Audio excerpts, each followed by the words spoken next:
Do you need MT? If you do, make sure you go to safenbamt.com and make sure you use code BLAZE for 5% off any of your orders. Hey, it's Blaze, and today, we are going to be reviewing my defensive settings for my team, Play Now, or whatever else I play in NBA 2K22. I have received this question quite a bit as of late, so I thought I'd go ahead and make a video so that way in the future people just have, you know, a video to refer to and kind of see how I do my defensive settings. Now obviously I'm not like a Ty Devo, I'm not like a Splash, I'm not like anybody like that, but I am relatively a very competitive player, so I thought I'd go over my settings and I will show you guys what I do and the reasoning behind what I do when it comes to basically just the 2K and online gameplay.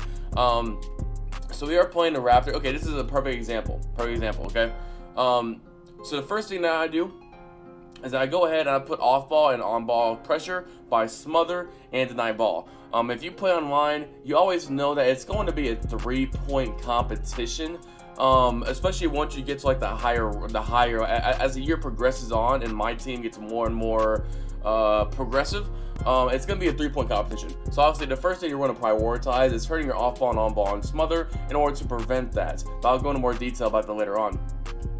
Force direction, I always like to push the opposing players towards help defense. So obviously help defense is not going to be towards the middle of the court, so I always like to force direction towards baseline. This means on screens or just one-on-one defense in general, they will tend to push to guard them away from the middle and towards baseline.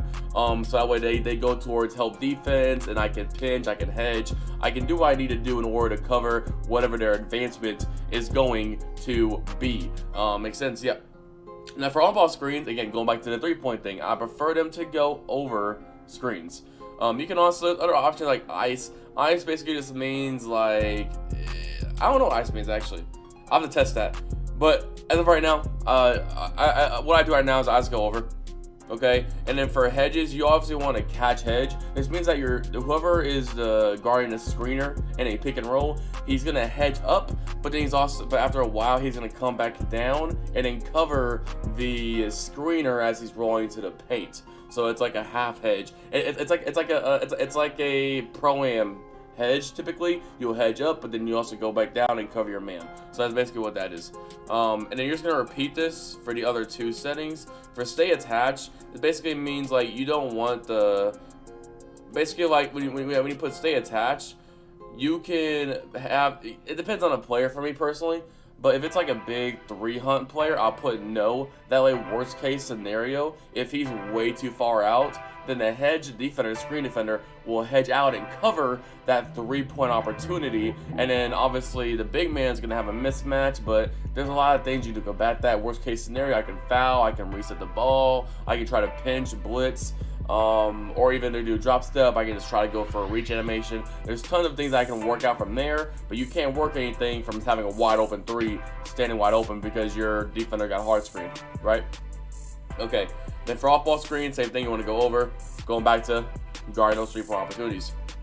Okay, now what I do from here is I will go across every single player and I will see like if they're like a 3-point guy, or if they're like a very hard, if they just have a 3-pointer, basically I'll keep the setting the same. But then if it's like, let's say Bam Adebayo does have 3-pointers, let's say that Bam doesn't have a 3-pointer, I'll keep on ball and off ball pressure to gap.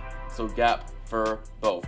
This is because, like, especially on pick and roll, you don't want your big camping up way too high on screens because their off ball pressure is going to be smothered. So obviously they're going to be like riding the screen, and that's going to leave the pick and roll facilitator to go to the rim every single time because your big is just pressing the screener, right? So they can screen, wrap around, and boom, every time. So now if this, whoever is guarding the screener is going to be camped all the way down the paint and take away the easy 2-point opportunity.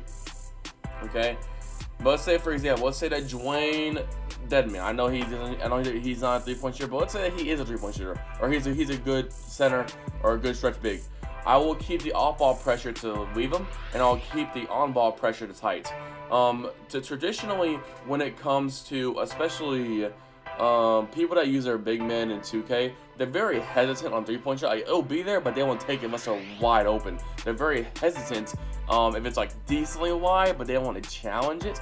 So I'll usually leave them, again, going back to guard and pick and roll effectively, but then tight so that when they catch the ball, my defense is going to crash up and put pressure onto them so they don't have that open opportunity. The only way this is really going to become an issue is on Hall of Fame bullets. We're not getting Hall of Fame bullet for a long time, so I really wouldn't worry about that. Okay, so basically it's going to include the settings. For example, KZ can't shoot threes, one gap there,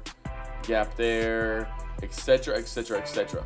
Okay, and then for defense, I'll make sure I have my adaptive coaching and engine off so that they don't change my defensive settings. And the coach tries to tries to do like changes and adjustments on his own. That's not good.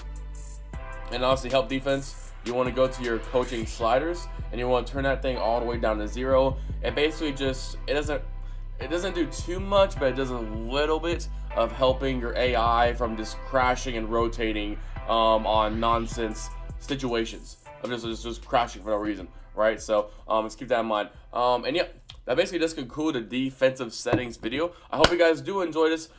This is just what I use personally. I'm playing in competitive my leagues, my team, etc. for a long time. Like I said, I'm not a top guy, but I know what I'm doing.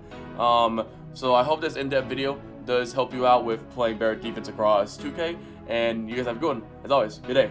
Adios. Good night. Peace. I love positivity. I love y'all. You have a blessed day.